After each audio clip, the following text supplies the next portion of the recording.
Dear friends, welcome to my channel. ഇന്ന് നമുക്കൊരു cooking video വേണേ. വളരെ ഹെൽത്തി ആയിട്ടുള്ള ഒരു ഗോതമ്പ് കഞ്ഞിയാണ് ഇന്നുണ്ടാക്കുന്നത്. നമുക്ക് വൈകിട്ട് അത്താഴത്തിന് കഴിക്കാനായിട്ട് വളരെ നല്ലതാണ്. എപ്പോഴും നമ്മൾ ഈ ചോറ് കഴിക്കുന്നതിനെക്കാട്ടിൽ കുറച്ചും കൂടെ ഹെൽത്തി ആയിട്ടുള്ള ഒരു ഡയറ്റാണിത്. ഒരു ഗ്ലാസ് ഗോതമ്പ് എടുത്തിട്ടുണ്ട്. ഇത് ഹോൾ ആയിട്ടുള്ള ഗോതമ്പാണ്, മുഴുവൻ ഗോതമ്പാണ് കേട്ടോ. അത് നമുക്കൊന്ന് കുതിരാനായിട്ട് ഒരു അരമണിക്കൂർ കുതിരാനായിട്ട് വെള്ളത്തിലിട്ട് വയ്ക്കാം.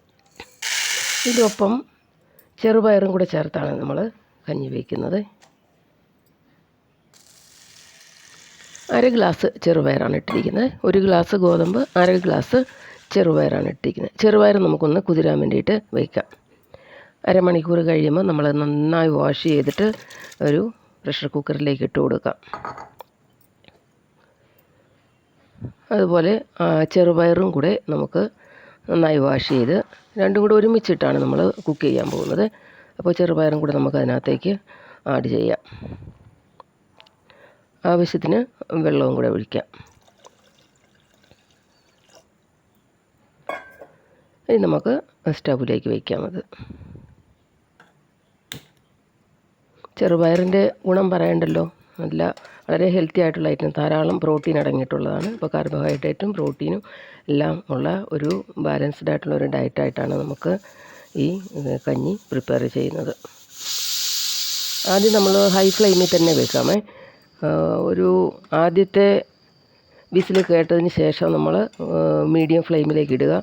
പിന്നെ ഒരു 5-6 വിസിൽ കേൾക്കണം കേട്ടോ. അത് കഴിഞ്ഞ് വേപ്പറെല്ലാം പോയി കഴിഞ്ഞ് നമുക്ക് തുറക്കാം. തേങ്ങയും കൂടെ ചേർത്ത് കൊടുക്കാം. തേങ്ങ ചേർത്ത് കഴിയുമ്പോൾ ഒരു നല്ലൊരു ടേസ്റ്റാണിത് കേട്ടോ. നല്ലൊരു മണമൊക്കെ വരുന്നുണ്ട് ഇപ്പോൾ, ആ ഗോതമ്പും പയറും രണ്ടും കൂടെ ചേർന്ന്. ഇപ്പോൾ തേങ്ങ ചേർത്ത് നമുക്ക് നന്നായിട്ട് യോജിപ്പിച്ച് കൊടുക്കാം. ആവശ്യത്തിന് ഉപ്പും കൂടെ ചേർക്കാം. എല്ലാം കൂടെ ഒന്ന് നമുക്ക് നന്നായിട്ട് ഇളക്കി യോജിപ്പിക്കാം.